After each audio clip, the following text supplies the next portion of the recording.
بسم اللہ الرحمن الرحیم۔ السلام علیکم ورحمۃ اللہ وبرکاتہ۔ شب برات کیا ہے محترم ناظرین؟ ماہ شعبان المعظم میں ایک رات آتی ہے جو بڑی فضیلت اور بزرگی والی رات ہے۔ جلیل القدر تابعی حضرت عطار بن یسار رحمۃ اللہ علیہ فرماتے ہیں کہ لیلۃ القدر کے بعد شعبان کی 15ویں شب سے زیادہ کوئی رات افضل نہیں۔ اس رات کے کئی نام ہیں۔ لیلۃ المبارکہ یعنی برکتوں والی رات، یعنی اللہ تعالیٰ کی رحمت خاصہ کے نزول کی رات، دستاویز والی رات، دوزخ سے چھٹکارا ملنے اور بری ہونے والی رات۔ اس رات میں رحمت خداوندی کے طفیل بے شمار انسان دوزخ سے نجات پاتے ہیں، اس لیے اس رات کو شب برات کہتے ہیں۔ یہ شعبان کی 15ویں شب ہوتی ہے۔ احادیث مبارکہ میں اس شب کی بڑی فضیلت اور خصوصیات ذکر کی گئی ہیں۔ محترم ناظرین، ہم احادیث کی کتابوں میں یہ عام طور پر پڑھتے اور سنتے رہتے ہیں کہ اللہ تعالیٰ عام راتوں میں رات کے تہائی حصے میں آسمان دنیا پر تشریف فرماتے ہیں اور ندا آتی ہے کوئی جو مجھ سے مغفرت طلب کرے، ہے کوئی جو مجھ سے رزق طلب کرے، ہے کوئی مصیبت زدہ جس کی مصیبت کو دور کروں۔ لیکن شب برات میں بالکل اس کے مختلف ہے کہ شب برات میں اللہ تعالیٰ غروب آفتاب سے لے کر یعنی مغرب کے بعد سے لے کر صبح صادق تک آسمان دنیا پر نزول فرماتے ہیں اور اپنی مخلوق پر نظر رحمت فرماتے ہیں، بے شمار انسانوں کی مغفرت فرما دیتے ہیں۔ البتہ کچھ محروم القسمت لوگ ایسے ہیں جو اس شب میں بھی نظر رحمت سے محروم رہتے ہیں۔ ایک حدیث ہے جس کا مفہوم کچھ اس طرح سے ہے کہ حضرت عائشہ رضی اللہ عنہ نبی کریم صلی اللہ علیہ وسلم سے روایت فرماتی ہے کہ آپ نے فرمایا، کیا تمہیں معلوم ہے اس رات یعنی شعبان کی 15ویں شب میں کیا ہوتا ہے؟ حضرت عائشہ صدیقہ رضی اللہ عنہ نے دریافت کیا، یا رسول اللہ صلی اللہ علیہ وسلم، آپ بتا دیجئے اس میں کیا ہوتا ہے؟ تو آپ صلی اللہ علیہ وسلم نے فرمایا، اس شب میں یہ ہوتا ہے کہ اس سال میں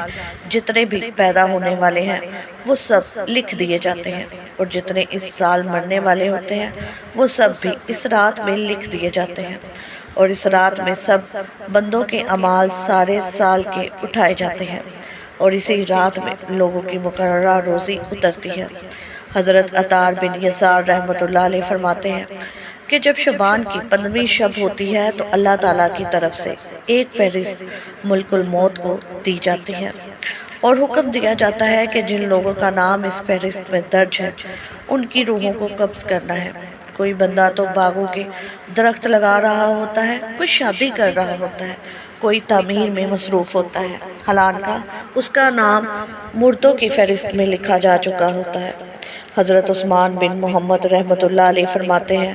کہ رسول اللہ صلی اللہ علیہ وسلم نے فرمایا کہ عمریں ایک شعبان سے دوسرے شعبان تک طے کی جاتی ہیں، یہاں تک کہ انسان شادی بیاہ کرتا ہے، اس کے بچے پیدا ہوتے ہیں، حالانکہ اس کا نام مردوں کی فہرست میں داخل ہو چکا ہوتا ہے۔ حضرت راشد بن سعد رحمۃ اللہ علیہ سے روایت ہے کہ رسول اللہ صلی اللہ علیہ وسلم نے ارشاد فرمایا، شعبان کی 15ویں شب کو اللہ تعالیٰ ان تمام روحوں کو قبض کرنے کی تفصیل ملک الموت کو بتا دیتے ہیں جو اس سال میں قبض کی جائیں گے۔ ایک حدیث ہے جس کا مفہوم کچھ اس طرح ہے کہ حضرت ابو ہریرہ رضی اللہ عنہ روایت کرتے ہیں کہ رسول اللہ صلی اللہ علیہ وسلم نے ارشاد فرمایا کہ میرے پاس نصف ماہ شعبان کی رات جبرائیل علیہ السلام تشریف لائے اور عرض کرنے لگے، اے اللہ کے رسول، آسمان کی طرف اپنا سر مبارک اٹھائیے۔ میں نے ان سے دریافت کیا کہ یہ کون سی رات ہے؟ انہوں نے کہا، یہ وہ رات ہے جس رات اللہ تعالیٰ رحمت کے 300 دروازے کھول دیتا ہے اور ہر اس شخص کو بخش دیتا ہے جس نے اس کے ساتھ کسی کو اپنے شریک نہیں ٹھہرایا، بشرطے کہ وہ جادوگر نہ ہو، سود خور نہ ہو، زانی نہ ہو، شراب کا عادی نہ ہو۔ ان لوگوں کی اللہ تعالیٰ اس وقت تک بخشش نہیں فرماتا جب تک وہ توبہ نہ کر لے۔ جب رات کا چوتھائی حصہ گزر گیا تو جبرائیل علیہ السلام پھر تشریف لائے اور کہا، یا رسول اللہ صلی اللہ علیہ وسلم، اپنا سر مبارک اٹھائیے۔ آپ نے ایسا ہی کیا۔ آپ نے دیکھا جنت کے دروازے کھلے ہیں اور پہلے دروازے پر ایک فرشتہ پکار رہا ہے، خوش ہو اس شخص کے لیے جس نے رات کو رکوع کیا اور دوسرے دروازے پر ایک فرشتہ ندا دیتا ہے، خوشی ہو اس کے لیے جس نے اس رات میں سجدہ کیا، تیسرے دروازے پر ایک فرشتہ ندا دے رہا ہوتا ہے، خوشی ہو اسی کے لیے جس نے اس رات دعا کی، چوتھے دروازے پر ایک اور فرشتہ ندا دے رہا تھا، خوشی ہو اس رات میں ان لوگوں کو جو ذکر کرنے والے ہیں، پانچویں دروازے پر فرشتہ پکار رہا تھا، خوشی ہو اس کے لیے جو اللہ کے خوف سے اس رات میں رویا، چھٹے دروازے پر فرشتہ پکار رہا تھا، اس رات کے تمام مسلمانوں کو خوشی ہو،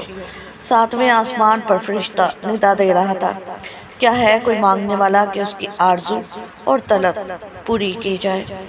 آٹھویں دروازے پر فرشتہ پکار رہا تھا کہ کوئی معافی کا طلبگار ہے کہ اس کے گناہ معاف کیے جائیں، رسول اللہ صلی اللہ علیہ وسلم نے جبرائیل علیہ السلام سے پوچھا کہ یہ دروازے کب تک کھلے رہیں گے؟ جبرائیل علیہ السلام بولے کہ اگلے شب سے طلوع فجر تک۔ مزید کہنے لگے کہ اس رات میں دوزخ سے رہائی پانے والی جماعت کی تعداد بنی کلب کی بکریوں کے بالوں کے برابر ہوگی۔ ایک حدیث ہے جس کا مفہوم کچھ اس طرح ہے کہ حضرت ابو بکر صدیق رضی اللہ عنہ رسول اللہ صلی اللہ علیہ وسلم سے روایت کرتے ہیں کہ آپ نے فرمایا، اللہ تعالیٰ نصف شعبان کی شب آسمان دنیا کی طرف نزول فرماتے ہیں اور اس شب ہر کسی کی مغفرت کر دی جاتی ہے سوائے مشرک کے یا ایسے شخص کے جس کے دل میں بغض ہو۔ ایک حدیث ہے جس کا مفہوم کچھ اس طرح ہے کہ حضرت عائشہ صدیقہ رضی اللہ عنہ فرماتی ہیں کہ ایک رات میں نے رسول اللہ کو اپنے پاس نہ پایا، میں نے جستجو میں نکلی، کیا دیکھتی ہوں کہ آپ جنت البقیع میں تشریف فرما ہے۔ آپ نے فرمایا، اے عائشہ، کیا تمہیں یہ اندیشہ ہے کہ خدا کے رسول تم پر زیادتی کر سکتے ہیں؟ میں نے عرض کیا، یا رسول اللہ، مجھے یہ خیال ہوا کہ شاید آپ کسی دوسری اہلیہ کے پاس تشریف لے گئے ہیں۔ آپ نے فرمایا، بلا شبہ اللہ تبارک تعالیٰ شعبان کی 15ویں شب آسمان دنیا کی طرف نزول فرماتے ہیں، بنو کلب کی بکریوں کے بالوں کے برابر